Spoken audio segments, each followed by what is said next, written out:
Hello, I'm Dr. Rostenberg, and I want to personally thank you for checking out my YouTube channel. Stay tuned at the end of the video, and I will give my recipe for your healing process. Now, I wish we could achieve our results with just diet and lifestyle alone, but supplements really do make the difference. And to help you with that, you'll have an opportunity to order supplements at a discounted rate. We'll see you then. So we've been working with depression since, for many years, but now we have some really good data in the research that helps kind of frame the issue. And depression is really a common problem, and I think probably it's the most common problem in our society but it's possibly treated the most ineffectively. Sometimes we meet patients that have been on medication for 20 years, 30 years, and they're still feeling about the way they did when they started. And so we can do a better job of taking care of people, and depression is no different. So the big takeaway, if there's one thing, if you want to get the gist of what I'm going to talk about, and as usual, we're going to go super deep into the research and then kind of come up for air and then do that again a few times and give everybody kind of that full view of what we're going to talk about. But this is what it's all about. We are literally programmed to be depressed when there's stress in our body, whether it's a emotional problem, whether it's a loss of a loved one, whether it's move across the country, start a new job, try to go into school and get an advanced degree, have money problems, have thousands of different situations that we all face create stress. And stress creates this reflex that's built into our bodies that changes how much serotonin we make. And I believe that our body was designed to function optimally for a very long time. They just have the oldest living person on Earth was now confirmed to be 145 years old. He lives in Indonesia. Now he's a little tired and cranky, and it's kind of if you're a curmudgeon at 80, I don't know what you are at 145, right? But point being, we are programmed to live a long time and enjoy health. But when stress enters the picture, we trip a switch and things start to happen internally that suck our serotonin away from us. And that's really the big picture for tonight's talk. And so that really captured my attention because I love taking something nebulous and confusing and big and making it simple. And not more simple than it can be, but as simple as possible. Because that's when you can communicate more. And just a little about me, I'm a local chiropractor here in Boise. Some people call me a naturopath. That word is thrown around. I'm not a naturopath. I didn't go to naturopathic school, but what I'm really is just a researcher, a learner, and a problem solver. That's what I do. It's just what makes me tick. And chiropractic is a great vehicle for getting to know patients, getting into what's wrong with their body, and then when we apply the biochemistry and all the different aspects and tools we have, we can really get turn these rocks over and find all the parts of the problem and make a bigger change. Sometimes it's structural, getting your physical body worked on, but a lot of it is a combination of structure and chemistry and food allergies and how are you sleeping, how are you pooping, how many antibiotics have you been on in your life. This is all very, very important information. And this is a quote from one of the founders of my profession. You never know what you're going to do today and how that's going to affect people, millions of people in the days to come. And so we're almost up to 1 million views on YouTube. So we never expected to do that either. We just, the idea was let's just film this stuff and give it out there for free and help educate people. No sense in having all this stuff on my computer and I'm the only one that has it. Let's just give it away and see what happens. So that's been our philosophy. Another reason why I'm up here, okay? When I called my mentor who lives in Arkansas, and that's where I grew up, my mentor and I had a relationship. I was 19, he was a chiropractor, father of a friend of mine, and he really opened my eyes to health and how to think about things differently. Just, it's an important time in a young man's life, and you have mentors that step in and really make a difference. And this person, huge difference. And when I called him a few years later, in my mid-20s, I said, I want to go to chiropractic college. The first words out of his mouth was, so you want to save people from the medical matrix. I was like, who says that? You say that because you're amazing, right? And the best compliment you can give someone is to want to be like them. But in the hour and a half that we'll spend together tonight, we have an average. This is a conservative study from, I believe it was Johns Hopkins that did the study. Have to reconfirm. But this is a medically published study, and the biggest risk in the United States is cancer, heart disease, or going to the hospital. Okay, and accidents in medicine are really high. 29 deaths per hour if you average it out over the year. Again, conservative. So I'm not bashing these guys. I'm just saying we need a diversity of different tools. And nobody is studying 1,000 people with depression using natural tools and 1,000 people with depression using SSRIs. Nobody's doing that study, because if that study's done and the results don't confirm what one group of people want, then it changes the landscape and the competition. So there's always that. It's like guilds back in the Middle Ages, the stonemasons fighting the carpenters and kicking you out of town, or worse if you're not part of their thing. It's just old ideas that need to grow up. So we're here because we need a better model. And again, I love this guy as well, Buckminster Fuller. Great quote. You're not going to change the world by, making a sign and standing on a street corner in Washington, D.C. They're not going to listen to you, unfortunately. That's just not how it works.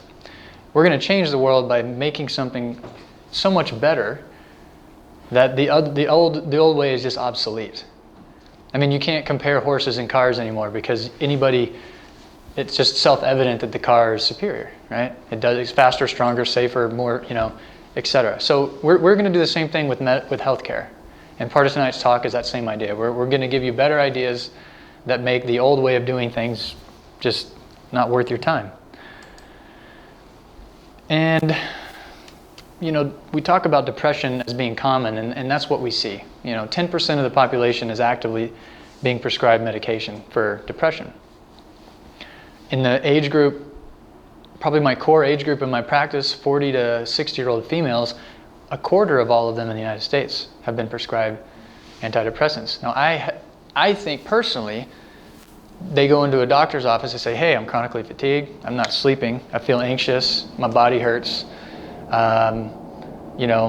what can you do for me? And in the 5 minutes the doctor has, well, here's a prescription for Prozac or whatever. And it may take an edge off or have a little bit of an effect, but it very likely won't. So I just think that period of time for women is middle age is a tough time for a lot of us as people age. So just recognize there's a lot of people on these medications, and most of the time they don't need them. Most of the time they don't need them because we know that the antidepressants know better than a sugar pill, and this is not, my opinion. This is the study from the Journal of American Medical Association. So I think they did a study, placebo, just a sugar pill, antidepressants. They compared them. Thousands and thousands and thousands of people were in this study. There was no difference. They said, okay, well, maybe if you've got very severe depression, that the SSRI drugs might be useful. But if you have moderate to mild, they're not going to do anything. It was basically the gist. So it just gives me more confidence to say, okay, we need to look at other areas to figure out why we're depressed. Why are we depressed to begin with? I don't want a Band-Aid. I want to know why. Just another comment on our modern world. The kids, you can go back and look at every instance of school violence. You're going to find prescription drugs involved. Whether they're on them or coming off them, it's something that natural doctors have known and talked about for a long time. And this study came out of, I believe it was a Scandinavian country, maybe it was Norway or Finland, 2015. So it's brand new data. And basically they found that there's a significant correlation between antidepressants and violent crime convictions for this young group. So if you mess with people's brains, you give them medications that when you look up the mechanism, they'll tell you, we don't even know how this stuff works, but hey, try it and it's good for you. To me, it's too much gambling. I like to know I don't want to gamble with people's mental health. And then again, as part of our talk, we look at the big picture, the 30,000-foot view, and then we're going to hone it down. But this is the world that our children inherit, my young kids. It's a world we live in. These are researchers in Britain looking at GMO corn. Do you think they dress that way because, they want to? They don't have a choice. The stuff that's used for GMO crops is a big, big problem. And so this is another kind of call to action for all of us. I mean, as much as we can, we buy organic. It's not always possible with everybody's budget. What you want to look up is something published from the Environmental Working Group, EWG. And they have the Clean 15 and the Dirty Dozen. Clean 15 and the Dirty Dozen. And you buy the Clean 15, you can buy them conventional, you go to your farmer's market, buy local, non-pesticide drenched plants. And then with the Dirty Dozen, if at all possible, those are foods that you do buy organic. So it helps to balance your budget a little bit, give you a little bit of leeway. But even like Costco, I mean, not everybody has a Costco in their town, but when you walk in, everything that's organic is highlighted green, and they can't keep it on the shelf. So they're going around to farmers all over the country saying, we're going to pay you to grow organic. How can we do this? We will invest in your farm, new equipment, new techniques, if you will provide food for our stores. So it's changing. You just have to keep dodging these bullets and stay low and eat the right food while the market comes up to speed. And we keep growing food in the same soil over and over and over again. All right? We can build a spaceship and go to the moon and back. We can put satellites in orbit. We can go to the very bottom of the ocean. We can call somebody in the middle of Africa on our cell phone. I mean, there's amazing things happening that I can't believe that we can't fix the soil. So I just assume we aren't trying. I don't think we're trying. There's a future business opportunity. How do you reinvigorate soil? What's the best way to grow the soil? Because if we fix soil, we fix food, right? The soil is kind of like the gut. Think of carrots growing in the ground, and the soil is to the carrot like our gut bacteria is to our body, all right? So if you have eradicated the soil and the soil is unhealthy, then you can't get good vitamins put into your body, just like the carrot won't get vitamins put into it. Basically, they've tested it. The vitamin levels are dropping in our food. This is what our kids are eating. Well, if they're lucky enough, or if they're actually eating carrots. But we are eating food that's, even if when it's organic, it's not where it used to be. So this is why supplementation is legitimately valuable. It doesn't mean you have to spend $800 a month, $500 a month on supplements the rest of your life. But it does mean that on a basic level, you need some of these. You need a multivitamin from a high quality source as part of your routine, because the soil is different. I'm not eating liver of wild animals that I'm catching, and I'm not, a pioneer with a fresh plot of land that's growing crops for the first time. We're many generations into the same dirt. Again, I'm going to just throw some maybe disturbing things at you tonight, just to kind of get the ball rolling. But GMOs are a bad idea. Okay, they're a really, really bad idea. And it doesn't even improve crop health. It doesn't. In Africa, they stopped growing all the natural ancestral crops, and they started growing these monocrops, bananas and corn and other carbohydrates. And everybody gets diabetes, gets sick, because that's all they have to eat. And then the crops fail, and they all fail together because they're all the same kind. And even the United Nations has come out and said, if you want to fix the food scarcity problem, we have to go organic, because it's resistant to pests, it's diverse, and you have this, Mother Nature creates abundance. So if you have a bunch of different plants and a few of them get sick, then those genes get out of the plant environment, and then the next plant grows and takes its place. It's a beautiful system, but this stuff is really, really, really bad. You can still buy it. You can go into stores in town that are selling 5-gallon containers of that. People spray it on their ranch. I mean, this kills stuff. If you want to make the dandelions die, you spray that on and at 10 in the morning, go back out at 5 at night, and they're dead.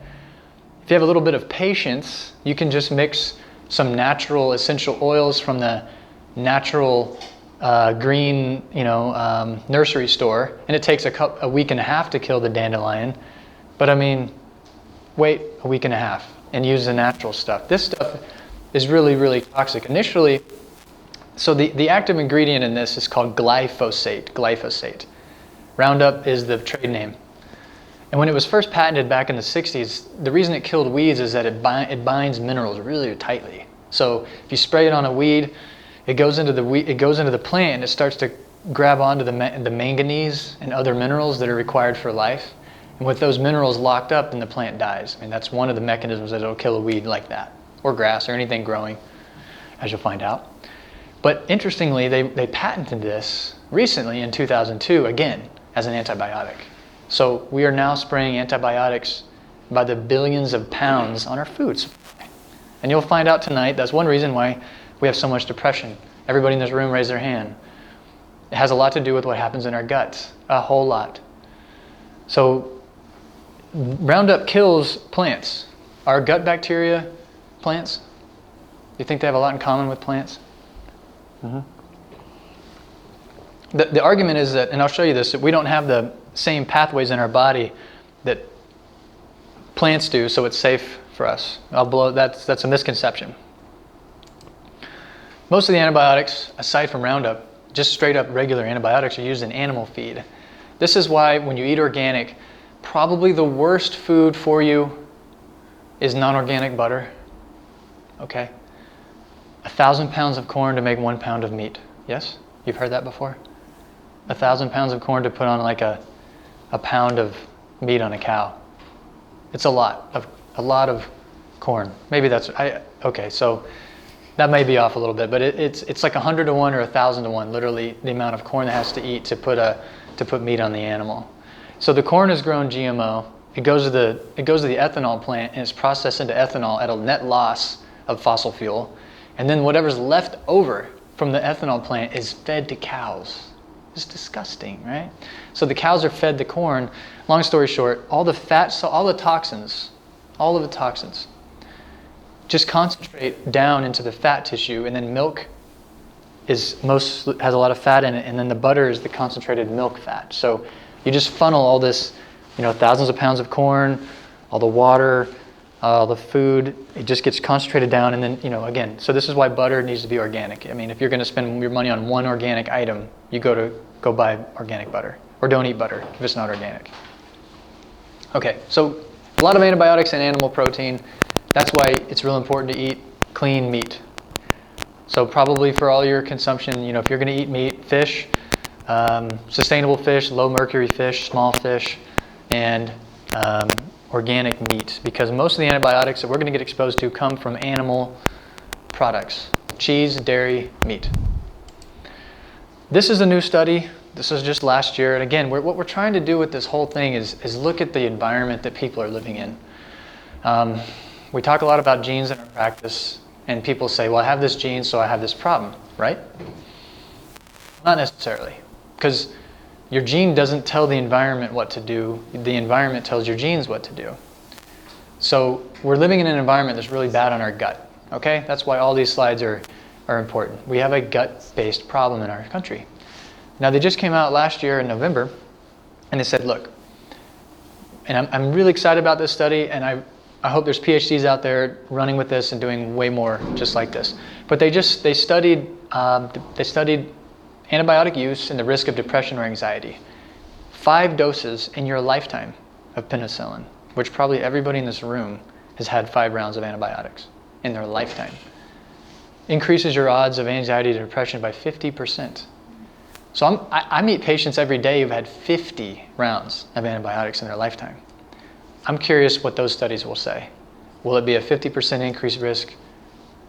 Will it be a 500% increased risk? So they're connecting the dots. Gut health and brain health are absolutely connected. Now with antibiotics, another brand new study. This is again from last year. So there's good stuff coming out. They studied how 1 dose of antibiotics, how long that would reverberate. You drop a big rock in a pond and it waves for a while and it still again. Well, how long does your gut take to go still again after you drop the antibiotic rock in there? Well, it takes a long time, months. So it was severely affected 4 months. Okay, the healthy species that kind of feed all the other good species, they were knocked out for a long time. It took them months to recover. So we get on the sinus infection bandwagon, right? We get a sinus infection in January. We take antibiotics. We waited a few days, the pain got bad, go in, get a Z-Pack for 5 days, boom. Now March and April comes around, you get the seasonal allergies, take another one. And now you get maybe through the summer and you're up in the pine trees and you get take another one. So every 3 or 4 months you're having a dose. Well, your gut's never getting a chance to rebuild. It's like constantly having this irritation. So this is just important for us to understand. Antibiotics save people's lives, but we way overuse them. We don't even, the system is designed around the medication, not around other tools that do the same thing. Herbs, and there's really great herbs that do a fantastic job with killing bacteria without causing the same effect. It increases obesity. So again, antibiotics. Children are getting very obese these days. Kids 12 years old are having strokes and heart disease. It was unheard of. They used to think that they were diseases of aging. And if you can think about aging as inflammation, these kids are so inflamed. By the time they're 12, they're like 40 on the inside from all the inflammation, all the vaccines, all the GMOs. I mean, I'm a parent. We got to do something, right? Educate, educate, educate. Now, as our body gets bigger and our belly grows, the same changes that cause an increase in weight around the abdomen literally cause changes in our brain. It will shrink parts of our brain, especially the ones that have to do with memory. So it's, we owe it to ourselves to take care of our gut because that takes care of our brain. And I'll just jump through a few more here. And despite all of our, again, kind of all a little bad news in the beginning here, but there's hope. Just stay strong. This was a study that came out last year. This is from Gallup, USDA data. And basically they said, okay, are we getting fatter as a country? We seem to be so much more aware of obesity and taking it into account and trying to do a better job. And what they showed was in the age group 50 to 59, that's the only age group, the baby boomers, that have increased calorie consumption. And I think it's partly due to, they're retiring and they got more time and, more surf and turf, more rich food. But everybody else, we're like strapping our belt a little tighter. We're rolling up our sleeves trying to, get out of debt and everything. So the younger generation has actually cut their calories. You can see that on the bars. But on the right side of the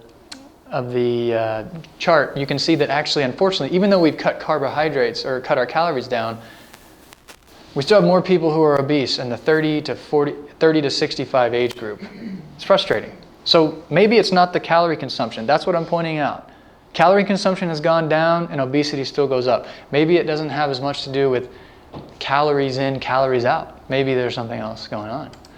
And now we look at where GMOs are sprayed. This is where most people live in this, you have just millions of acres in the Midwest. You've got stuff all over the East Coast, down in our area in the Snake River Plain of Idaho. So wherever it's brown and dark brown, there's a lot of Roundup being sprayed. Unfortunately, the whole state of Iowa is completely immersed in this stuff. So, this is the environment, and this is why people are having all these health problems, because we're spraying antibiotics, right? We just saw that this is an antibiotic. We're spraying this all over our country. Drains down the Mississippi. Who knows what it does to the Gulf of Mexico? So. And then, again, any young person listening who wants to be a scientist, you're probably always going to have work and projects if you want to study the effects of this on our planet, right? There's a lot of data we need to learn about that. Again, here's a study on, I'm just knocking GMOs around, but I feel like beating them up. So when they study GMOs and how they affect animals in the United States, they do studies for 9 weeks. Rats are fine. Mice are fine, there's no problem, they're safe for consumption. And in France, they did a study for 9 months. That's the difference. That's the outcome. A lot of tumors, a lot of cancer, endocrine problems. 9 months on a pure GMO like corn diet. Now we look at autism. This woman she's a genius. She's an MIT PhD. And she's got some great videos online if you look her up, Stephanie Seneff. And she started out as a computer technology statistician. So she's published 75 peer-reviewed papers. I mean, she's pretty prolific. But then she took her data analysis systems and started to look at other factors like autism and Roundup use. And she found that statistically the correlation is 0.9972. Now, I'm not going to be saying that correlation is causation, but you literally cannot get any more correlated than that unless it's 1.0. So there's something going on, right? And at her estimation, if she just projects out this curve, she takes this curve and projects this out, by 2025, 1 in 2 children will be autistic. We have a lot of work to do. I don't think we're going to do, I think people are waking up. I see it on Facebook, Twitter, social media. People are digging in their heels and saying, you know, I'm not going to, they're changing. So it's just good. But this is a wake-up call for everybody. More data on pesticides and depression, because this is a talk about depression. So we've looked at the GMO issue. We've talked a little bit about how antibiotics are just pervasive now, and they hurt our gut. And when we take antibiotics, we have a higher risk of depression and anxiety. This was not looking specifically at Roundup. This was looking at other pesticides, stuff that other commonly used pesticides. And basically, again, we're all positively associated with depression. If you kill living things and watch weeds shrivel up and die and plants die, I mean, by the way, dandelion root is like an amazing herb. It's not, we think of it as a weed, yet it's a medicinal plant. True story. You can eat the leaves in your salad. The root is used for kidney drainage and, you know, for kidney drainage. It's been that way for since before recorded history. So the things we think are weeds are probably good for us, right? It's crazy how that works. I had a friend of mine, naturopath friend of mine, say that, you know, God makes the weeds grow around you to give you the qualities that you need for the stress, for the problems that you face, right? So like all the weeds that, you know, I see a building that sells nasty chemicals, terrible chemicals, and then their lawn is like the worst dandelion patch I've ever seen. I'm like, huh, you know, they're trying to tell you something, you know, you got to detox. So when your yard shows no more dandelions and it's just pristine without any effort, you got to say, all right, I'm doing something right. So we have pesticides impacting our brain. So, you know, how does that translate? Like, how does spraying herbicides or pesticides on crops and then feeding that to our family and ourselves actually change our brain? I mean, it's kind of a stretch. It sounds crazy. Well, this is part of why it works. This is the how. You have words on the screen. You have tryptophan on the top row, and you have tyrosine. Tyrosine is an amino acid. Tryptophan is an amino acid. When you eat chicken, when you eat beans, you eat any food with protein, you're going to get some of that into your body. But those are conditionally essential, which means we don't make tryptophan at all. Zero, zip, zilch. We make none. So if we don't make any, then it has to come from somewhere. It either comes from our diet, thank goodness we have food to eat, or it comes from gut bacteria that maybe eat insoluble fiber, part of the broccoli that you couldn't digest. It chews on that and then it poops out a molecule of tryptophan that soaks into your body. That's how it works. So our gut bacteria feed us. They feed us. The good bugs eat garbage and poop out vitamins. The bad bugs eat our vitamins and poop out garbage. Which ones do you want, right? And so all you're looking at, without getting too chemically nerdy here, tryptophan becomes serotonin. Tyrosine becomes dopamine. SSRI means serotonin reuptake inhibitor. They're trying to mess with serotonin levels in the brain, but nobody's working on how you get serotonin into the brain to begin with. And there's so much you can do naturally to help that process. So this is the chemistry that has to happen inside of our body. So we have to get tryptophan from our gut bacteria or from our diet. And those are not guaranteed to happen. Now we look at what Roundup does. Roundup comes in here and blocks this step. And you don't need to know what all this means. That blockage by Roundup prevents the plant from making tyrosine, tryptophan, or phenylalanine. So the way Roundup kills plants, in addition to binding metals, is it makes it impossible for the plant to produce these amino acids so that it can survive. So that's how it's so effective. That's what it does. It blocks the production. So we need these things from our guts. We need them in our diet, yet the GMO pesticides remove the plant's ability to make it. That's a recipe for depression. There's not enough tryptophan left in our food. It's not getting into our body. We don't have the gut bacteria. So here's another picture of it, just showing you. I like charts. So there you go. Roundup blocks this thing. It blocks it right there. And all this stuff that comes after it doesn't happen. And then you have tyrosine, phenylalanine, and tryptophan. These are called aromatic amino acids. That's what we use to make our neurotransmitters. It's what we use to feel good. It's what we use to sleep, to have a good libido, focusing, to get our house in order, to get our, to create and be creative. That's what it requires. So you can take all the medications in the world to try to push and pull these levels inside your brain.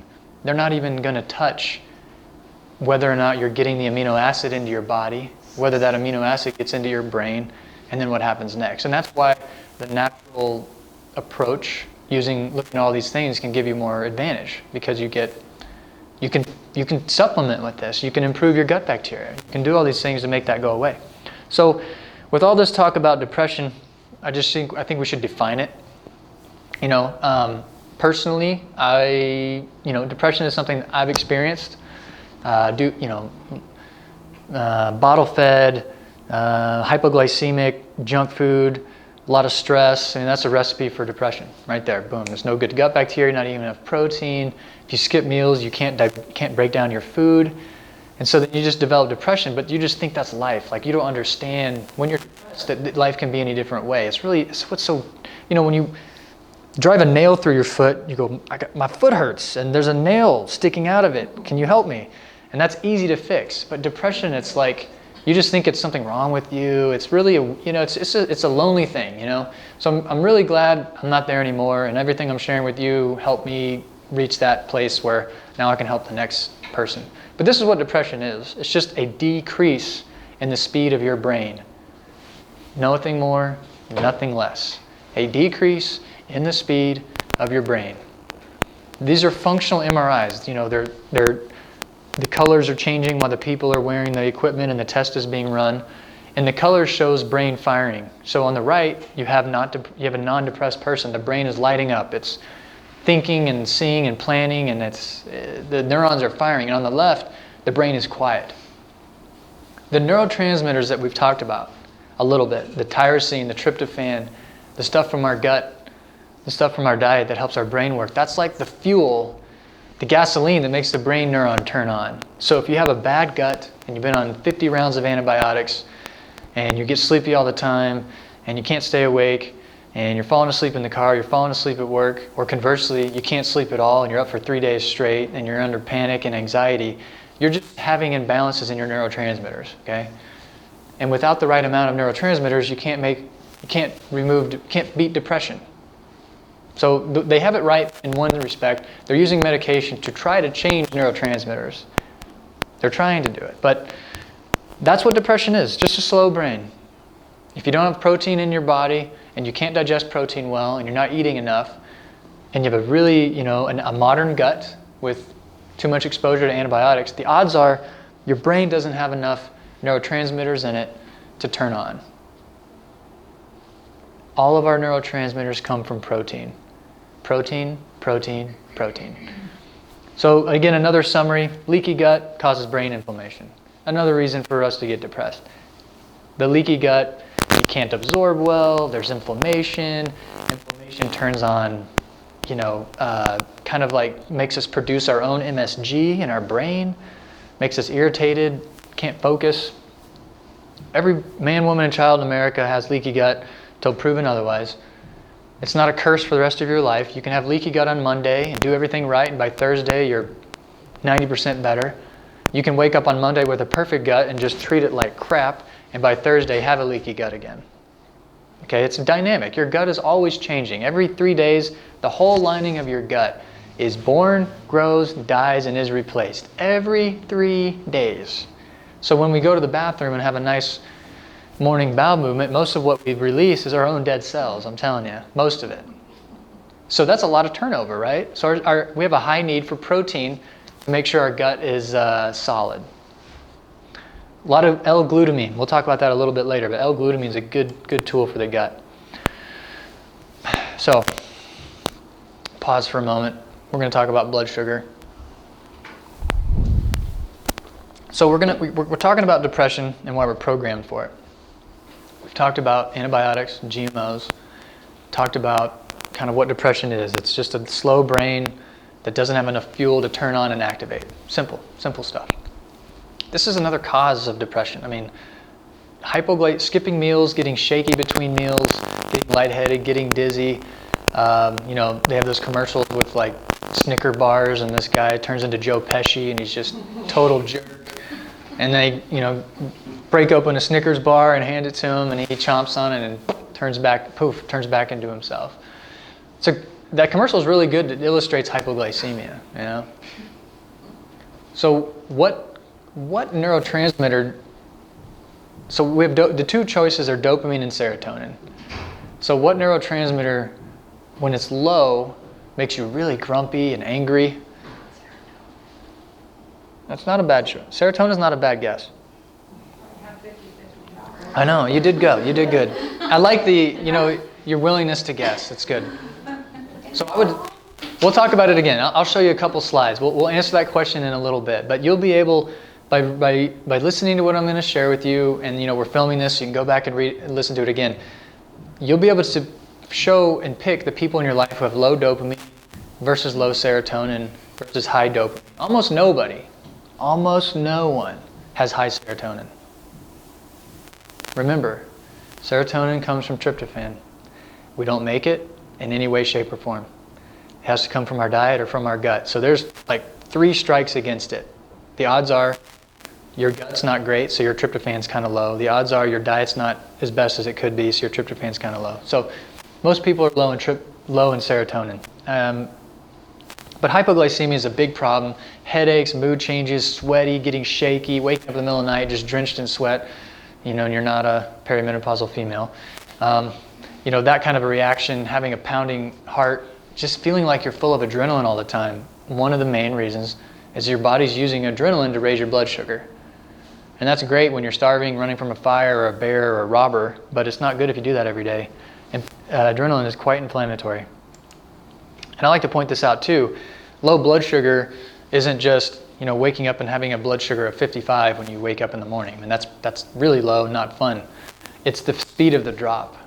It's the instability of your blood sugar. It's being on a roller coaster. This is how I lived for 20 years. I mean, you'd have moments where you're so sharp and full of so much potential, and then half an hour later, you're dragging, and it's like, it was that easy? All I had to do was eat frequently and change my diet a little bit, take a few supplements and detox. I mean, if only I knew then what I know now, but then I wouldn't be doing what I'm doing now. So, but this is what it's all about. It's the drop in blood sugar. This is why eating, processed food, it spikes glucose so quickly that it brings you back down. Alcohol, dessert, coffee, ice cream, cake, that kind of stuff. Okay, a little bit once in a while is fine, but it's going to mess with your blood sugar, and then you end up having some pretty major depression symptoms. Some doctors believe that I listen to and work with that the number one cause of depression is blood sugar and is hypoglycemia, low blood sugar. Number one cause of depression. Why do people have cravings? Why do you think people have cravings? Low on serotonin is a great answer, and that is right. Yeah, that's right. Low on dopamine. Our brain, the reason we have a craving is our body just looks at the world. It doesn't care what Oprah said. It doesn't care what's on CNN. It doesn't care what diet you're on. It's looking at the world. It's like Terminator vision. You guys remember that movie? It's like red, targeting everything, like reading it. It's like, oh, there's a cookie, calories and carbohydrates. I'm going to eat that. Because that's the fastest way to raise your neurotransmitters back up. It's just that simple. Everybody who's addicted, who has addictions, who has cravings, they're just trying to self-medicate their neurotransmitters. Girls who are, young people, boys and girls who pull at themselves, cut themselves, hurt themselves, they're trying to just self-medicate the balance of neurotransmitters inside their brain. Don't make it any more complicated than that. That's all that's going on. If you don't have any cookies around and you do other stuff, you get online and get addicted to gambling. I mean, fill in the blank. Now, some addictions are good, okay? Everybody is addicted, by the way. You should become addicted to the things that help you. We're all going to be addicted by nature. Just accept it. but look for an addiction with a positive perpendicular side effect. You know, getting high on heroin has some kind of negative side effects. You know, getting addicted to other, you know, serving people or solving problems or, you know, helping, you know, serve a needy population, that has really good positive side effects. And you'll get a dopamine boost out of both, believe me. So the dopamine is the same, the way you get there is different. But long story short, when your blood sugar drops, you will use adrenaline to raise your blood sugar. You do not want to live with adrenaline in high amounts. Save it for when you really need it. I used to have, like, my heart would pound all the time. I'd play soccer, and right before the game I'd get super anxious. And I never knew why. And it's just because leading up to the game I was already, you know, if you have low blood sugar and then you do more activity, your adrenaline just goes higher and higher and higher. So you want to keep your adrenaline at a low level so that when you do go play sports or do something exciting, there's room for it to rise without giving you a flood of symptoms, right? And this is what happens with low blood sugar, guys. Your body uses adrenaline to raise it back up. That's what I want to communicate. And then adrenaline makes you depressed, okay? If your body has these hormones like adrenaline and cortisol because our ancestors used them when there was no other tool available. Famine, fasting, running from a volcano, from a forest fire, from an angry tribe, you know, hiking 50 miles to a safe valley, whatever, you know, lots of different scenarios. And if we're running for our life, proverbially, you know, metaphorically, it's not a good time to procreate, to put our feet up, tip our hat, take a nap, get relaxed, think about creativity and do some cave painting. You know, you're just running. And so when we're in that same state of mind, physiologically, as our ancestors were, the body has developed a reflex to make you depressed as a side effect. So the side effect of our stress is depression. Stress comes in many forms. But here you go, elevated levels of catecholamines, which means more adrenaline. Higher levels of adrenaline will make us depressed. It's frustrating, man, you know? People are out there soaking in adrenaline and they don't know why they can't feel good. And they look at their life, they say, I've got a wonderful family, I've got a good job, why do I feel the way I feel? Well, this is usually the next place we go to look for to help people out. And there's a lot of low-hanging fruit here. Question. Yes, go ahead. Low blood sugar. Yes, sir. And this was two people who worked for me. One standing out there and his blood sugar go down. She wouldn't eat. She stayed around the machine. The other one turned violent. What would cause it?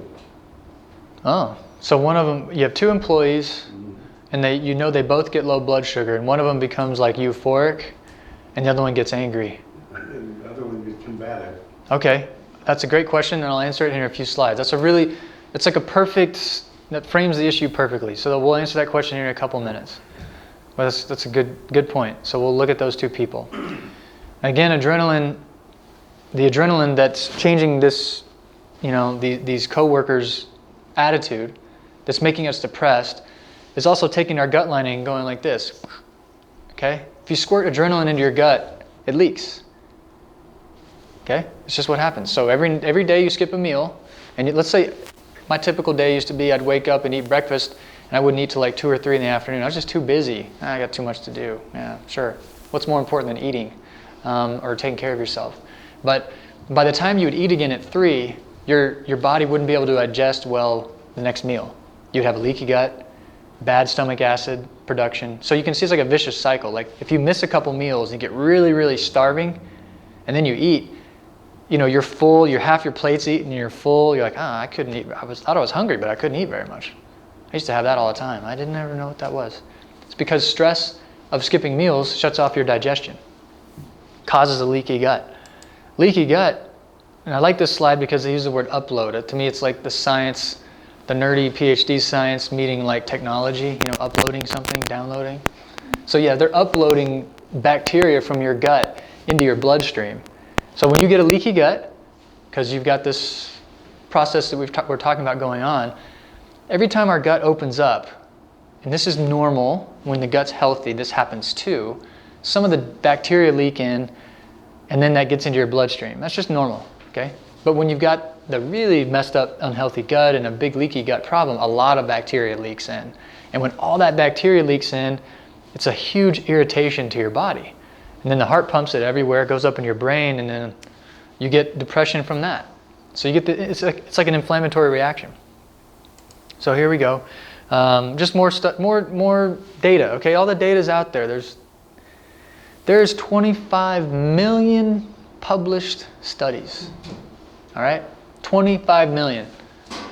It's hard to fathom how many PhDs and doctors and people spent time writing. Okay, if we can't figure out how to fix depression or autoimmune problems or help people sleep better with 25 million published studies, I mean, how many do we need? 50 million? 100? I'm being a little sarcastic, right? I mean, the point is the information is there. All you have to do is know what question to ask and interpret it. And then you have your answer.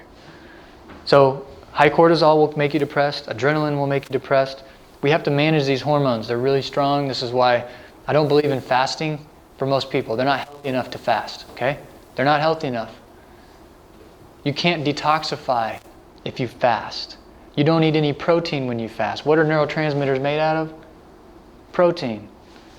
You're going to get worse if you fast. So the companies that study this, the PhDs, they're going to recommend complete protein with high levels of things that help your liver, like glycine and taurine. Just they're going to want to give you a lot of amino acids. They're going to want to clean your diet up, organic, vegetable-based, but then give you good protein and nutrition to help your liver detoxify. Because it actually needs more nutrition to detoxify a piece of garbage. It takes more effort by your body than it is to leave the garbage in. I mean, think about your own house. To clean your house, pack everything up and take it to the dumpster takes more energy than just sitting there and thinking about it, right? So fasting is not the healthiest thing for people who are really sick trying to get better. I think the problem is that there's a lot of data. A lot of people talk about fasting. I get the question a lot. Sure, if you're at the peak of your physical condition and you're super healthy and feeling on top of the world, fast for a little while. Make that part of your life. But if you're trying to get healthier and you got a lot of challenges, it's not going to help you. What is cortisol? What is cortisol? Cortisol is a hormone that comes from our adrenal glands, which sit on top of the kidney. So cortisol is like to our stress system what estrogen is to your sex organs. So it's a very similar shape. It's a hormone that comes from this part of our body, and everybody makes it every day. And it's kind of a circadian rhythm. Like in the morning, when we're healthy, in the morning we release cortisol because it helps wake us up. It helps us put sugar into our bloodstream. It gives us it perks us up. It gives us strength to deal with whatever the day will throw at us. So that's what cortisol is. It's just a hormone that comes from the glands that deal with stress. Cortisol is fatty, whereas adrenaline is watery soluble. So the difference is adrenaline is going to affect you for about 15 minutes. That's it. It has a half-life of 1.5 to 3 minutes. So at most, adrenaline affects you for 15 minutes. Cortisol is going to affect you for hours. It has a half-life of about 100 minutes. So when you have an argument, and I hope this doesn't happen to you, it's happened to me a few times, and I really try to do my best to avoid it. You have an argument in the morning, maybe with someone you love, and you both got up on the wrong side of the bed, and it was a stressful morning. It just colors your whole day. Your whole day feels different. Because all those stress hormones that were dumped when you're having that argument leave a residue in your body for hours. It takes you a while to get it out of your system. So again, if we're skipping meals and we're having inflammation every day and we have adrenal stress in our life, those hormones are just out of balance. So cortisol is something we thank God that we have, but we have to manage it. Without it, when you lose cortisol, you're dead. I mean, literally, not to be dramatic, you can't live without it. Your body will shut off. So it's important. I mentioned this earlier. Low blood sugar means weak digestion. The takeaway is when you skip a meal and your blood sugar is low and you're shaky and irritable and you can't focus and you get brain fog, the hormonal changes that go along with that make it impossible to digest food. I mean, your body's basically dealing with not enough energy. That's what low blood sugar is, right? Not enough energy. It goes, well, I got 5 things to do and energy for 3 of them. Well, then I'm going to get rid of digestion and detox and repair. I'll keep the heart beating, the kidney filtering, the liver working, and then maybe tomorrow we'll do a better job. You know, so that's why people who skip meals, their digestion's terrible. The only meal you're supposed to skip is the one between dinner and breakfast, right? Not to get too complicated, I made this slide to kind of represent how the protein that so we eat protein. Let's say we know this now. We eat some tyrosine and tryptophan to try to improve our neurotransmitters, to treat our depression naturally. And those amino acids go into your bloodstream and they get pumped up towards where the brain is. And the brain has like a gate, just like the gut has a gate. It's like a barrier that doesn't let everything in. It controls it because the brain the brain wants to have control. It's like a firewall, security measure. So this ferry with cars on it is basically the thing that transports protein into your brain. There's only so many spaces. You can't have 1,000,000 cars or 1,000, and if you're late to the ferry, you're not going to get a spot. Okay? Same thing in your brain. If there's competition for those parking spots, then you don't get any tryptophan into the brain, and you're still depressed. You're still cranky. You're still not sleeping well. So the trick with this whole thing is when your insulin is good, in an average healthy range, there's space reserved on that transporter for your serotonin and dopamine. You just come on in, sit on it, we'll bring you into the brain, and you're going to feel better. So this is why after a meal, let's say we didn't eat, we get a craving for cookies or ice cream or chips. Chips were always my downfall, just like the greasy, salty stuff. Don't do that much anymore. But let's say you have that craving we were talking about earlier. Well, your brain goes, man, I need dopamine really, really, really bad. I need serotonin. I'm hurting. So, okay, there's a bag of chips. Start eating it. Well, what do chips do to your insulin? Raise it up. So now your insulin rises up, and all of a sudden, there's space on that ferry boat to put tryptophan into your brain. In about 15, 20 minutes, you're high. You got your drug. You feel better. You can focus and keep working. Same thing with a lot of other stuff. You know, all those foofy coffees with all the sugar in it does the same thing. So we're raising insulin to make room for the brain to get its delivery. That's why keeping insulin balanced throughout the day is so important. Then it's going to get a steady supply. Breakfast, snack between breakfast and lunch, 150 calorie snack in the afternoon, dinner. And you keep your blood sugar stable, then your brain just gets a steady supply of dopamine. You look back, you just had a 10-hour workday. You didn't yawn once. You didn't slow down. You were sharp. You were attentive. I mean, that's how our body's designed to work. That's a good goal, by the way. Make it 10 hours without yawning at work. And then you know you've done something really well for yourself, you know. Or you've had too much coffee, but no. It's doable.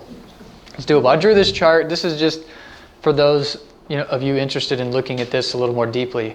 But these are genes that control how the neurotransmitters are broken down. So we have an equation. How fast do you make something? How fast do you break it down? That's it. That's all we're talking about. So far tonight, we've kind of talked about where the precursors, where does the protein come from, tryptophan or tyrosine, where does it come from that allows us to make the neurotransmitter? We talked about gut bacteria. We talked about food. Those are the two places it comes from. Once it gets into our brain, this is kind of the magic, complicated stuff that turns it into dopamine or serotonin, and then what happens next. We don't need to get into that too much, except to say that there's variations in all of us. I should back up. There's not that many different variations, but everybody has a different combination of them. And that makes some people more geared towards having anxiety and having insomnia, and makes some people more geared towards falling asleep when they're at parties, or barely being able to stay awake when they're driving. These are two polar opposite types of things. I mean, usually the same person who can't sleep for 3 days never experiences in their life being like narcoleptic. Okay, narcoleptic meaning they're falling asleep at the drop of a hat. I used to be the guy just falling asleep all the time. I didn't realize I didn't have enough. It was because I didn't have enough dopamine in my brain. If you run out of dopamine, you're going to fall asleep and wake up with food all over your face. Okay. If you have a lack of dopamine in your brain, you will fall asleep at the drop of a hat. So everybody Sleepy Sam or Sleepy Sally, and they just sleep all the time at really bizarre times. You just need to think, man, what's going on with your dopamine? So this is one of the most, this is the most famous gene that's studied, and we've certainly spent a lot of time on it. MTHFR. Looks like it's abbreviating something else, and we always joke about that. Hey, I think it's kind of a wink and a nudge from the researcher who named it, but that's the acronym.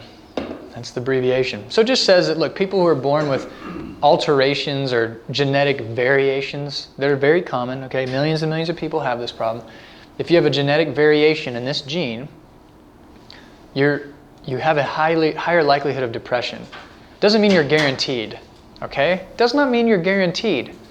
But in a modern world with modern food and modern stress, it's probably going to happen to you until you wake up and figure out, okay, how do I fix this? Okay, I need more activated B vitamins once I've got my gut working better, and fix some other things, and that's going to help me make dopamine. So one of the things we talk about in the practice all the time is, man, people take vitamins, and like I did my testing, I did genetic reports, and it says I need this vitamin, and I took it, and I feel worse.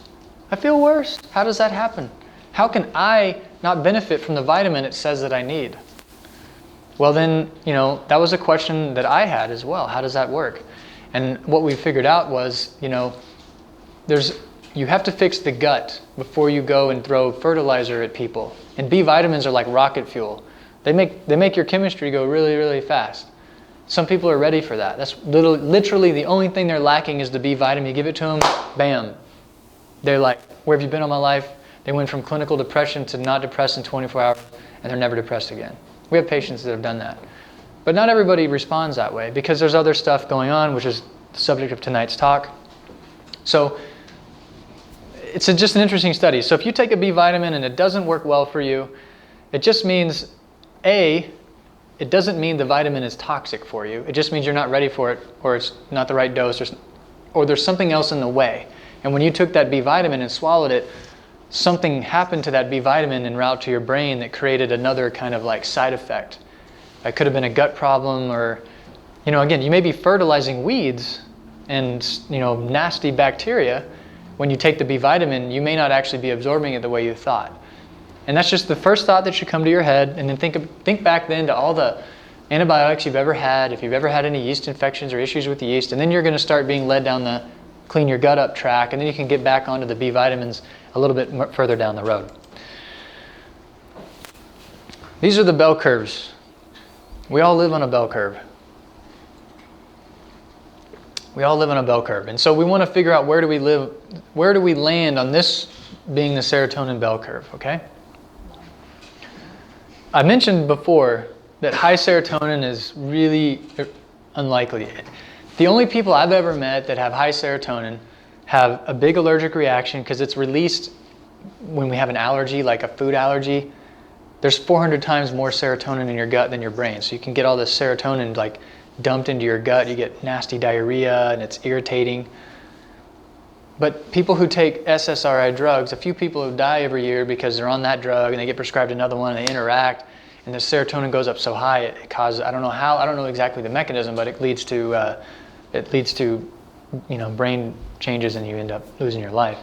But most people are in low serotonin, aggression, depression, apathy, lack of pleasure, terrible, interrupted sleep, low libido, a lot of cravings, chronic fatigue.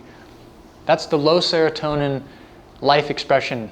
Those are the feelings we get. That's how life feels when serotonin is low. It's depression. Low serotonin is depression. That's why that's the science. And so then that's why the SSRI is the go-to tool. Although we know now, so far through this talk, there's better tools available. Now when we look at dopamine's a little more, I like talking about dopamine more because you really do see people on both ends of the spectrum. Serotonin's really, like literally 95% of the time, they're low, low, low. Occasionally we see someone average, and maybe 1 out of 500 patients I've ever seen with high. But in dopamine's case, that's what we're talking about here, dopamine, I see more high than I do low. So the question earlier from this gentleman was, you were mentioning your colleagues and your, coworkers who, when they skip meals, they're busy working, they don't stop to eat. You see two different behavior patterns. So the person that I want to talk about is the person who got angry. So you can see on this chart, anger is one of the main signs being combative, being real grumpy, you know? That's because dopamine is really low. So guys get grumpy more often than women. I mean, that's just a... Well, one was a lady. And Does the male gets grumpy? the male got, yeah. Okay. He was the one that got the aggressiveness. Well, part of that has to do with what testosterone does. Testosterone causes us to detoxify dopamine faster. So when we have a stressful event, we clear the adrenaline and dopamine quicker than a female standing next to us going through the same thing. Because estrogen goes the opposite. Estrogen has like an estrogen causes more anxiety because it slows the detoxification of dopamine. Which, you know, if you're bearing children and raising them, it's better that you're a little hypervigilant, worrying about them more. Guys are just often, you know, we're off jumping off bridges with, you know, ropes attached to our feet for a buzz, and then, you know, the women are at home making sure kids are fed and tucked in. You know, I'm glad women are that way. Guys we're a little different. But that's why he's angry, because his dopamine's low. And if the child, for example, gets angry because their dopamine's low and they're throwing a fit and they got smoke coming out of their ears and they're getting angry and they like fight with their brother and throw a huge fit, 20 minutes later they feel better. It's weird how that works, because the act of fighting and wrestling and going nuts raises your dopamine back up. It's like self-medication. I mean, if you go to the gym and you do a high-intensity workout for 8 minutes or 4 minutes, test your adrenaline, it goes up. Your dopamine goes up. So these people who get in fights and are real combative, it's part of their just like, their like knee-jerk reaction is to self-medicate by being combative, if that kind of makes sense. I explained it because he went to the gym about 2 or 3 times a week, worked out religiously, good build. But he drank also. So he went to the gym and worked out religiously. And did he come back to work after he worked out? Did you get to see him, or? Be after work. Okay. We didn't see him until the next day. But he was always on better behavior when he worked out, huh? But he drank alcohol, and he was a diabetic. Oh, so he drank alcohol, was a diabetic, and worked out. Yeah, he has a few habits he has to work on there. So so now you find the person who is excessively sleepy. The person who's falling asleep at your house, in the car, at movies, they have low dopamine, okay? Just know that. They're always grumpy, they're getting angry, they're combative, they just cravings just cravings all the time. Lose self-control, lose discipline, low dopamine. Now you have the opposite spectrum also. You have people with high dopamine, high adrenaline, panic, anxiety, incessant worry, insomnia, 1 night, 2 nights, 3 nights in a row without literally a wink of sleep. I couldn't possibly do that. I can't imagine, but people go through that. That's because the dopamine level is so high for so long, they can't turn their brain off, no matter what they do. It's a neurotransmitter imbalance. Chronic pain is really common in these people because when you're full of adrenaline all the time, your nerves begin to hurt. So what shouldn't hurt you, like bumping into something or getting a massage, all of a sudden is really tender when you're full of adrenaline. I mean, I've, again, had a stressful day, no exercise, just stress and adrenaline. And I wake up the next day and I walk downstairs, I'm like, I'm sore. Well, that's because I had adrenaline soaking in my body for hours yesterday, and it makes you hurt. So everybody with chronic pain in my book, they've gone through a period of having a lot of adrenaline in their body at some point. So take this information and look at the people in your life, your family, your friends, your coworkers, and just think, the next time you see someone really sleepy and yawning all day long and just can't stay awake, they have low dopamine. Low dopamine. Someone who just tells you they just only sleep 2 hours a night, think high dopamine. And when he would go down, he'd just drop to the floor. This was in a high-speed reduction. So he's diabetic and he would just fall down on the floor like comatose, or? Sure, yeah. Well, that's an extreme situation, sure. Blood sugar would be way down to nothing. That first aid came over, they diabetes, glucose. Sure. So bring them right back. So I could get Pepsi down or an orange. Yeah, diabetes like that, you have to manage it, and, it's not managed very well. There's about 150 million Americans with diabetes or prediabetes right now. No, but that's a good example, watching people's behavior change. Someone with high dopamine, you give them tryptophan and it lowers their dopamine. It'll lower it. So that's why it calms people down. We use you'll learn about it in a minute. We use supplements with 5-HTP and skullcap is an herb. I'll get into that a little bit later. But if you give tryptophan, it lowers dopamine, and if you give tyrosine, it lowers serotonin. So they kind of push each other up and down. That's because they share the same machinery. Now, you guys are being a great audience. We're running through here, almost at the point where we're going to talk about how to fix all this. But this is kind of the big takeaway from a biochemical point of view. And I recognize not everybody is going to want to get into it at this level. But what you're looking at is where tryptophan goes. You see two arrows, okay? Two arrows of tryptophan. One arrow goes to 5-HTP, turns into serotonin, turns into melatonin. That's about 1 to 2% of our melatonin goes that way. Naturally, normally when we're healthy, 1 to 2%. So we don't need very much. We don't need very much serotonin to feel good, just 1 to 2%.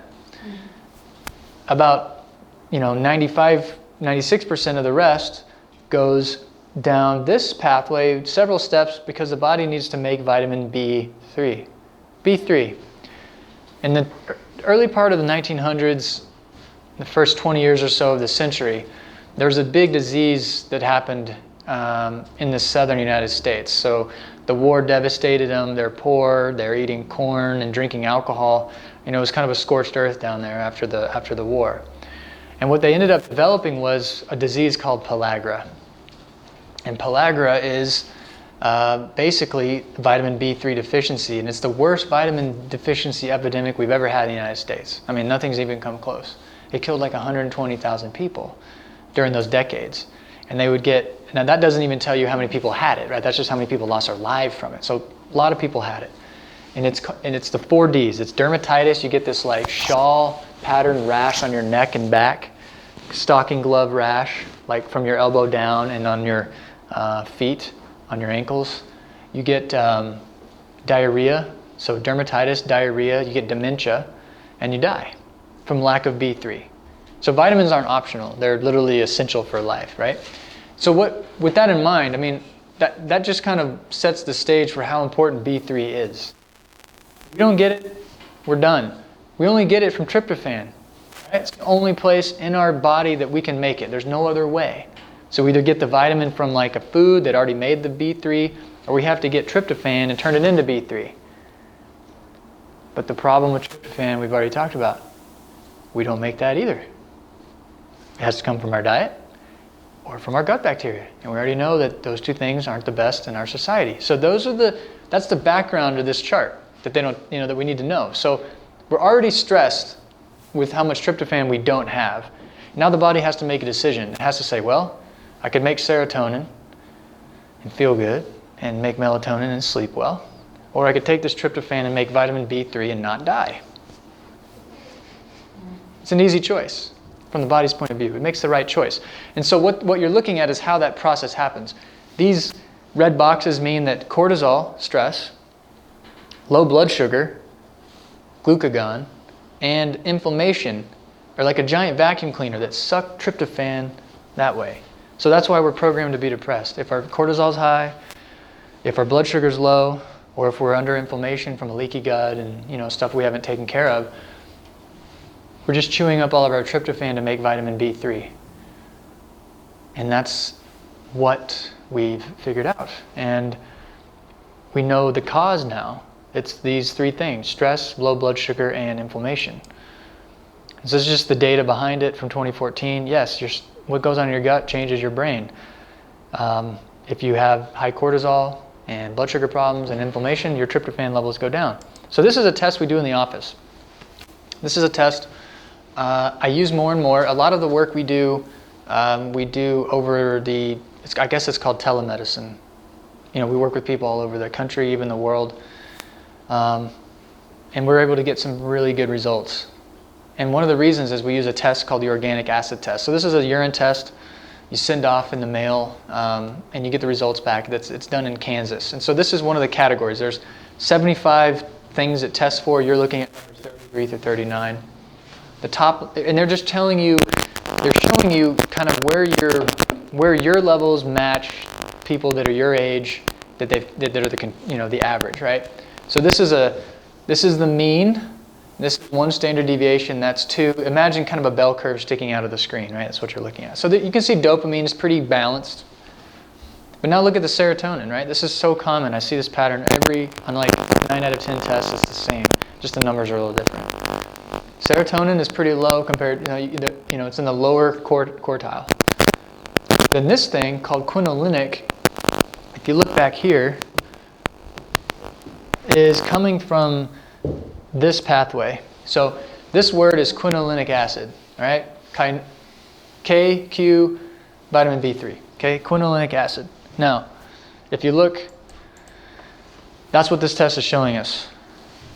There's the Q, there's the K, same words. So it's showing us what's going on. But it's showing you that the body is destroying tryptophan to make more vitamin B3. All right, that's what's happening. So this person, part of their complaint is they don't, they've got the depression pattern and low libido, poor sleep, chronic fatigue. And so this is the first test they've done, and this is, kind of the starting point that we're going to use to work with them and help guide them on what they need to do with their diet and lifestyle and get their body back in balance. So what we're calling this idea the tryptophan steal. Like tryptophan is here, and because of low blood sugar, because of stress, because of inflammation, it's being stolen to make vitamins that your body needs to survive at the expense of your brain. It's a steal. And it's doing it because the body never makes mistakes, but it still kind of stinks that it's happening. So this is another patient we looked at this test on. Same 7 markers. And this is a patient who just had really good results. We worked with her for a few months, had about 4 or 5 visits. And, again, look at her dopamine. This is the first test she did. Dopamine is almost nothing, almost no adrenaline, almost no serotonin. I mean, everything is just very, very low. And she was on SSRIs for 20 years. She was practice yoga, eat organic food, super clean, healthy person, and nothing changed. She didn't feel any different. How's that possible? How's it possible to revolutionize your life and not feel better? Well, if you have no protein in your brain, none of those things are going to matter, because the brain still needs the neurotransmitter to wake up and feel good and do its thing. And so, basically what we did was we healed her gut because she had some bacterial issues and some yeast, and we got her she cleared that out, lunch of sinus problems. And then this test came in and we said, okay, here's your big problem. This makes so much sense. So we gave her B vitamins because now her gut was healthy, so she didn't have any reaction to them. B vitamins help raise the levels of these neurotransmitters. We gave her B vitamins, we gave her amino acids, and basically she's like, look guys, I'm not depressed anymore. I've never felt this way before, and I'm done. I'm good. And so this was a really good case because we had the evidence biochemically of why she was so down. And it's like, you can take we can band-aid this over and over again, but you really have to get to the root cause, and that's getting the protein into your brain with the right vitamins to turn it on. So she's doing great. Now the 5 steps. So, we go through all this data, and it's overwhelming, and our brain hurts after I'm done talking, but, it's good stuff. We need to know it. And if all learning is just remembering, and the only way to remember something is just to repeat it. So you can convince yourself of something that's not true. All you have to do is repeat it to yourself over and over and over again. Just don't stop, and you'll believe it. I mean, that's why propaganda works. That's why advertising works. I mean, if you repeat it enough, by golly, it must be true. Because everywhere I look, I see the same message. That doesn't really that shouldn't work for us. We should demand. We should do a better job, right? So we're gonna learn this by introducing it, and then you can look back at the video and go over it. But basically, it's simple stuff. We're gonna eat frequently to balance insulin, so that keeps your insulin stable, keeps the ferry boat open to move protein into your brain. We may have to, and very likely, use supplements for gut repair and neurotransmitter support. So those, gut comes first, get that working, and then you can take the next step and look at neurotransmitters. We need to remove inflammation from the body. And again, gut support helps with that. There's a lot of tools that are available to make that happen. Clean choices, we'll talk about that a little bit. Grounding movement, get outside. You know, there's something to say about literally taking your shoes off and standing on concrete, rock, or non-pesticide laden grass. I want to point that out. Don't go to the city park and walk around. You know, don't go to the soccer field or the baseball field. It's not the same thing. Get that grounding. And then service, you know, that's real important too. So here's a picture of blood sugar levels. You want to be in the green zone, not on the roller coaster. That's where a lot of us live. You know, we don't have this awareness. You know, teenagers, I meet some pretty mature 15, 14, 16-year-olds who are like, I'm ready to do whatever you say. Let's get healthy. Let's do it. I mean, I'm real impressed.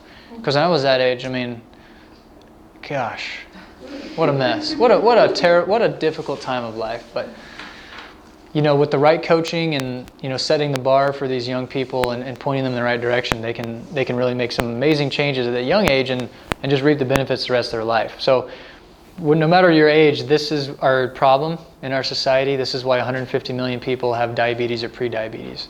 We've got to stabilize this insulin, and it's clean choices, clean eating frequently enough to prevent the adrenaline release, and eat food, mostly plants, not too much. You'll see that, you know, that's from Michael Pollan. Small frequent meals every 2 to 3 hours. Again, I haven't seen fasting be a big benefit to people. Maybe when you're super healthy, again, go for it for a little while. Do it once a year, as they talk about in the holy books or whatever, but be healthy before you fast. If you're unhealthy and you fast, I guarantee you will be worse when your fast is over. You know, your body causes fasting sometimes if you remember the last time you had the flu. And there's a reason why. It doesn't want to waste any energy on digesting your food. It wants to put everything towards killing the virus. And the body's really smart. It doesn't waste, the body never ever makes mistakes. You can take that to the bank. I mean, if you want, you know, proof of the divine, just get your head wrapped around what the body does. Low glycemic food, again, don't spike the insulin. Don't eat, you know, refined carbohydrates, processed foods really at all. And if you are going to eat them, you know, if you're going to have crackers or something that's processed, that's okay. Don't beat yourself, you know, it's not the end of the world, but just make sure you have hummus with it or something that's going to give you a little more complete protein and fat. This is the whole idea. You just try to not eat don't eat a bag of popcorn or a bag of chips by itself. Try not to do that, right? Low glycemic is good to go. It improves fat burning and just helps us so much. So now we'll talk about supplements. I probably spend, 50% of my week, about 15 hours a week talking about supplements. It's just this topic that we have to understand. Everyone has questions. Everyone's an individual. These are the best ones I have found this is my go-to toolkit for depression. This doesn't tell you everything you need to know. It's, don't necessarily just jump in and try all these things. Some people like to do that on their own, and that's okay. But what we're talking about is melatonin first. So melatonin, I have diligently looked in PubMed, and I cannot find side effect information, except I found one study that said when they gave rats the equivalent of 7 grams of melatonin per day, they saw some, I don't remember exactly what the negative effect was, but that's the dosage they had to reach. It's thousands of times higher than anything you'll ever have. Melatonin is the only thing that we have found that lowers cortisol. So I like to phrase it this way. If sleep is our best vitamin, if a good night's sleep is the best thing we can do for our health, then the hormone of sleep is potentially the best thing we can take to help improve our health as well. Right? So melatonin is the hormone of sleep. Sleep is one of the best things we can experience. We give melatonin. We have patients actually take it 24 hours a day, 1 milligram every waking hour. People don't fall asleep. They don't crash their car because they accidentally fell asleep after they took a milligram. But what it does is when people, this isn't for everybody, but for the person who's elevated cortisol, the melatonin begins to nudge that cortisol level down in a healthy way. And that's why it has to come in every hour. And we only do that for a week or so, and then we change the dosage as we go.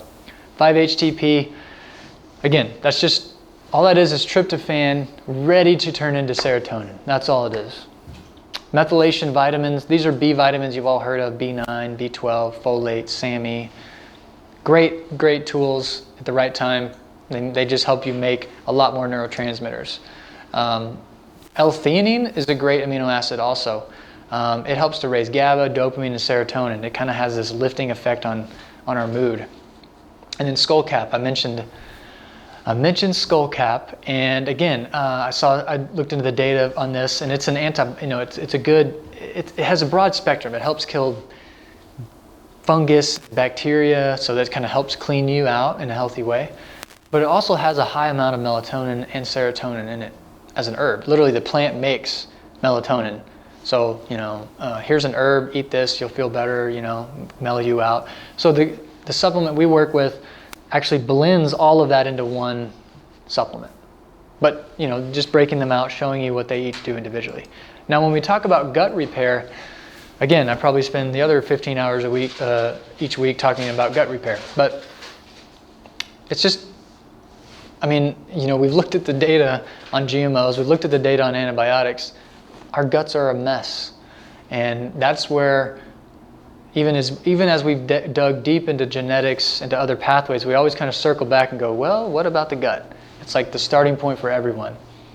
And so one of the most important questions I'll ask my patients, tell me about your experience with antibiotics. How many rounds have you had? Oh, I've had a couple, 55-year-old person. I'm not too worried about that. Oh, I've had about 50. I had tonsillitis 20 times, and I was 30 years old. They took my tonsils out and chronic sinus infections. So you get the picture, right? So people have had a lot of antibiotics. We definitely need to pay more attention to that patient's digestion than maybe someone else. But glutamine, to use an analogy with glutamine, the US dollar is the most liquid currency, which means it's in the most abundance on the planet Earth, right? So if you got a lot of money to move around, you convert into US dollars, and that's how these big finance people would do this. But glutamine is to your body like the US dollar is to the world economy. It's the most used and transacted version of protein. It's just the most common. Universally recognized, universally accepted. And so glutamine is this food, this amino acid that's like fertilizer for the cells in your gut. So when we say that your cells are always dividing, growing, and dying every 3 days, well, growth requires protein, right? So that's a lot of need for those cells to get fed glutamine. So we use a lot of glutamine. We use high dose, anywhere from 30 to 100 grams a day for a short period of time. You think about this too. Your gut is, you take a supplement. I take a little pill. I'm like, oh, that's going to help my gut. I'm like, it might. It probably, maybe it will, depending on what you're taking. But your gut is 350 square feet. So it's bigger than this room. If you spread it out, it's as big as, like, they say half a badminton court, and I don't have any concept what that is. It can cover a tennis court. Wow. Yeah, about half a tennis court. Half a tennis court. So when you open your little capsule of glutamine and you're taking 500 milligrams, you're like, I'm taking glutamine. Well, imagine yourself standing on half a tennis court and on your hands and knees spreading that glutamine around, right? It just doesn't get very far, right? So that's the reason why, in many cases, a therapeutic dose is more effective, especially in the beginning. With 100 grams of glutamine, in 10 days, you might actually spread, let's see, what's that going to be? A kilogram of glutamine around that tennis court, and you have a little layer of glutamine for everything to eat. Think about it that way. So that's why we go high dose with that. Probiotics, lots of data out there, lots of opinions. The company I like to use, Metagenics, there's no perfect company, and they don't pay me to say this, but I really like them. And I've had so few patients have reactions to their probiotics. It's pure, what's on the labels in the bottle. They have like the genetic testing to prove that little thing under electron microscope is exactly that species. And nobody's checking probiotics. So when you go to Costco or stores and you buy probiotics, there is no, Okay, so it's not regulated. I'm happy about that, because once the government regulates supplements, which I hope they never do, it'll probably quadruple the price and cut the quality in half. Something like that will happen, right? But you just never know what you're getting. So probiotics are really important.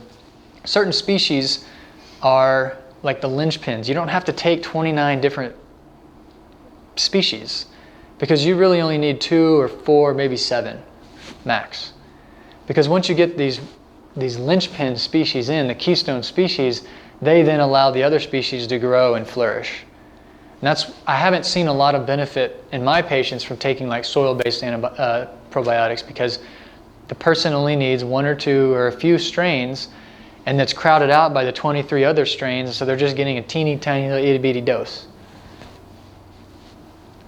And be picky on where you get your probiotics, because they should, there's differences in quality. Vitamin D3, it's just, everything they study about D3 shows its benefit.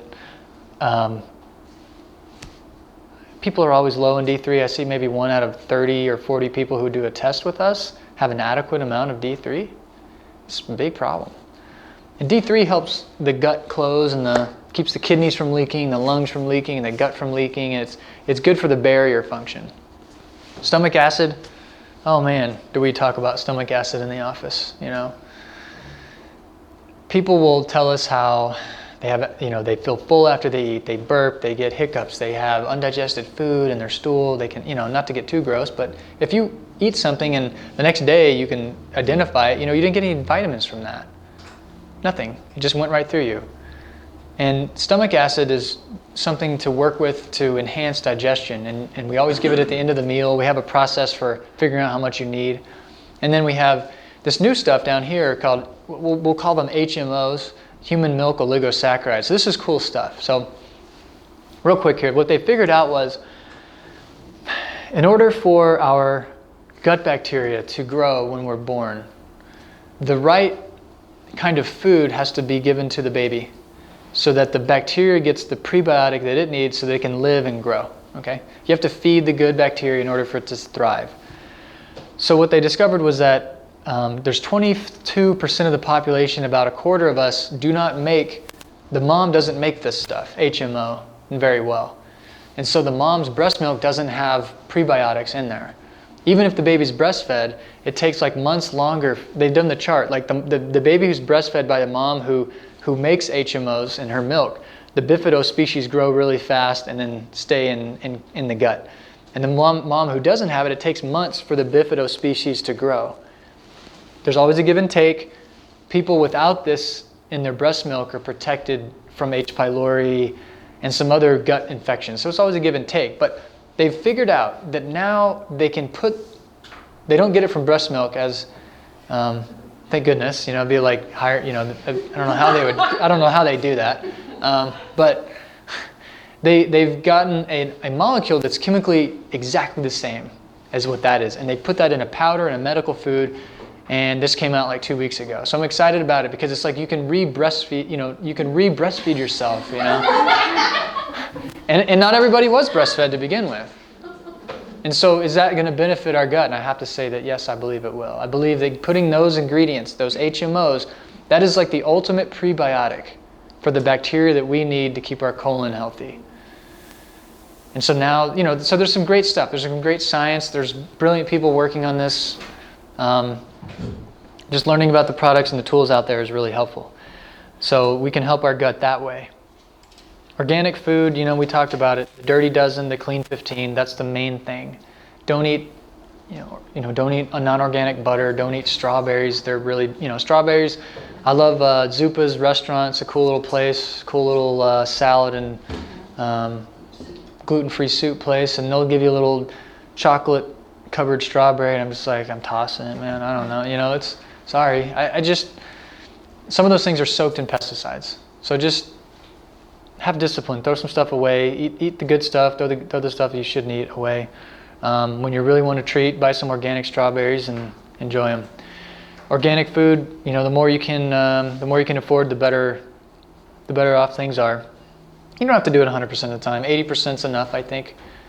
But don't even let that depress you if it's, You know, if you have financial strain and that's not possible, go local, go to your farmer's market, and at the bare minimum, eat the clean 15 and avoid the dirty dozen. You know, that's the way to do it. Stay grounded. You know, just sometimes I think there's something wrong with having shoes on your whole life.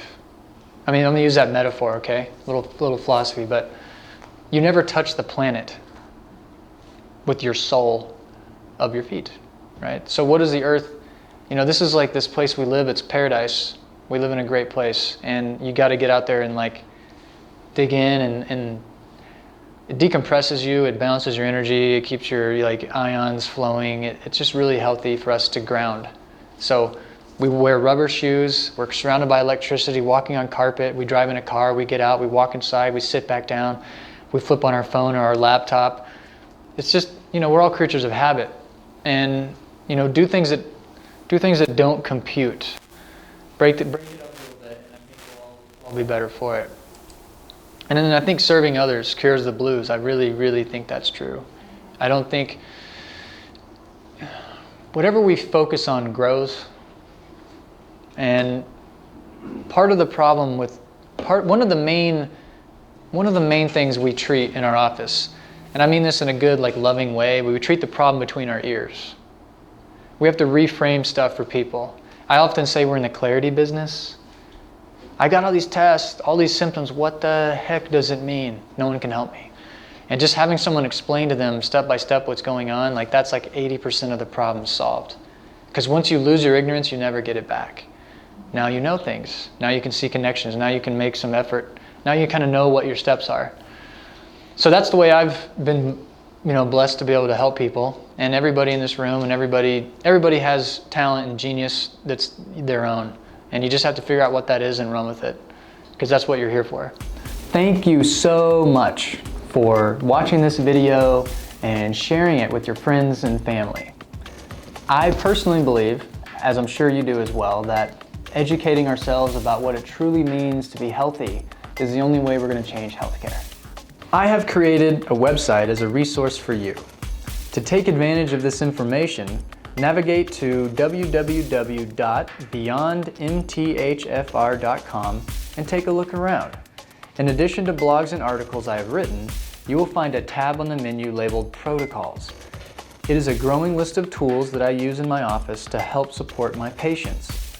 You will find background information on common health conditions, you will find a detailed supplement protocol, and you will find dietary advice to support the body's natural healing process.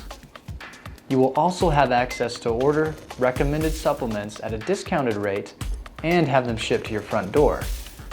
I'm giving you the tools that I use in practice every day to help you overcome health challenges and live a happier, healthier life.